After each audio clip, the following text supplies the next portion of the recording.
je vais vous montrer un peu comment fonctionne Forscan.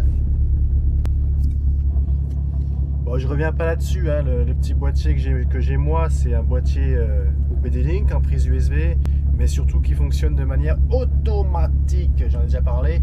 C'est-à-dire qu'on n'a pas besoin de basculer, il y a d'autres connecteurs avec des bascules à l'arrière manuel quand on veut passer d'un mode Buscan à MScan, je sais pas quoi. Bref.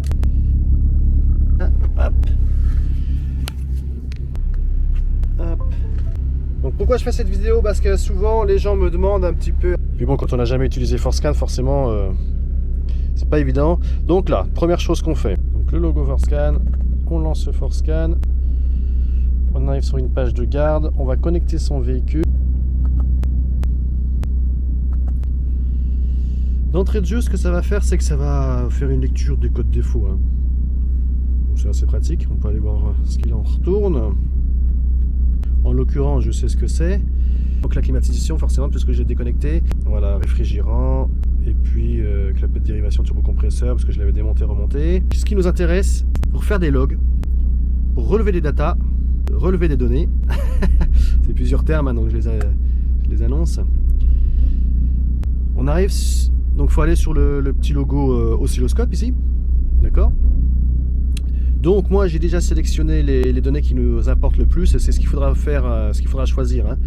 Faites une petite pause là, et puis regardez ce que j'ai sélectionné. C'est vraiment ces données là qui sont intéressantes à prendre en priorité. Là si je mets lecture, ça va être en direct de ce qui se passe, hein. Donc là je suis à 900 tours minute. La pédale d'accélérateur j'y touche pas, donc le papillon moteur est fermé. Si je mets un petit coup de gaz, il va s'ouvrir. Voilà, j'ai ouvert à 46% sur un petit coup de gaz.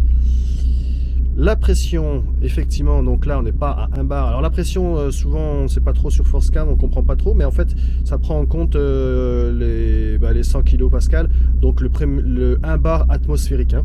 Dans le relevé qu'on aura, par exemple si moi je prends 1 bar 6, ça va marquer 260 kPa. Donc j'aurai pas 2 bar 6, il faudra bien soustraire les 100 de la pression atmosphérique. La wastegate en pourcentage d'ouverture, d'accord. Donc là elle peut monter jusqu'à, je sais pas, 80% pour créer une fuite, pour pas que le turbo balance trop de patates, en tout cas sur le mien, le gros. Ici on a la pression dans la rampe. Donc là elle est minime, elle est à 40 bars, mais elle peut monter à 160 bars. Ou enfin là, je crois que je sais plus combien c'est la pompe HP d'origine, 180 peut-être, quelque chose comme ça, non? Ça c'est aussi intéressant puisque c'est un petit peu compliqué à expliquer, mais c'est une donnée qui peut permettre de voir un petit peu l'enrichissement dans la rampe d'injection. C'est calculé par rapport aux émissions de CO2, par rapport à la sonde lambda. C'est la correction à court terme de l'injection d'essence, hein, pour la richesse. Ici on a effectivement la richesse, donc là on a 14,6 au démarrage. Bon, souvent ça ne bouge pas trop quand on est au point mort, mais ensuite ça va se corriger. Donc si je vais faire une pleine accélération, ça va peut-être monter jusqu'à 12 ou 11,5, on ne sait pas trop. Les avances à l'allumage, donc Spark Advance en anglais.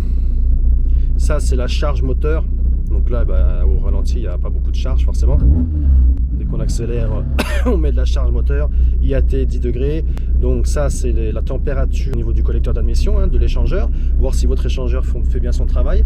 Actuellement il fait 10 degrés dehors, donc j'ai 10 degrés aussi au niveau de la température d'air d'échangeur. Je suis au ralenti tranquille, hein, donc il ne se passe rien. La preuve, mon catalyseur pour l'instant fait que 200 degrés. Voilà. À peine je vais rouler, il va se mettre à 500-600 degrés. Et quand je serai en pleine bourre, il va monter à 800-900 voire 1000. Et là on a le capteur MAF, donc le débitmètre d'air. Ok. Donc au départ ce qu'il faut faire, c'est aller dans le petit logo ici engrenage, hein, de paramètres, et on va sélectionner à gauche. Donc on se met sur PCM. Quand on a surligné un élément qui nous intéresse, on peut le balancer dans la colonne de droite. Tac. Donc là il apparaît ici en queue. D'accord, c'est l'élément que j'ai rajouté grâce à la petite flèche. S'il ne me convient pas, je le dégage à gauche, je le retire. D'accord. Donc là je vais prendre au pif n'importe quoi, je le rajoute. Ok. Ça, j'ai les flèches au bas ici qui vont me permettre de le monter dans la liste d'affichage, la priorité, hein, comme vous voulez, hein. Donc là je le mets en bas, on s'en fout. De toute façon je le dégage parce que j'ai tout sélectionné ce que je voulais. Tac, on est bon. Donc là on a l'affichage, je vais le remettre en lecture. un affichage en temps réel et on peut l'afficher en oscilloscope. D'accord? Et c'est là que ça va être intéressant. En tout cas, quand on va faire une accélération seconde, troisième, quatrième par exemple, ou bien une reprise très bas régime en troisième, et puis qu'on va mettre pleine charge pour jusqu'au rupteur. Voilà, ce qu'on fait, c'est qu'on s'arrête dans un coin, on appuie sur la lecture, donc là je l'arrête. On appuie sur lecture, ça remet une nouvelle courbe. Imaginons là que je suis en pleine accélération, j'accélère. En pleine charge de 3 par exemple, je relâche, tac. Et ça va permettre de faire des relevés. Après, on se stoppe le plus vite possible pour ne pas avoir des courbes interminables. Stop, on peut aller enregistrer. Vous mettez un nom de fichier, vous l'enregistrez, ça vous fera un fichier à regarder plus tard. Parce que le logiciel, on peut le lancer, on peut lire les courbes plus tard, même quand on est débranché. Hein. Donc on va aller faire un essai, je vais aller faire un petit tirage un petit coup de troisième, quatrième, on va voir ce qu'il en est. Allez, c'est parti. Personne dans l'angle mort.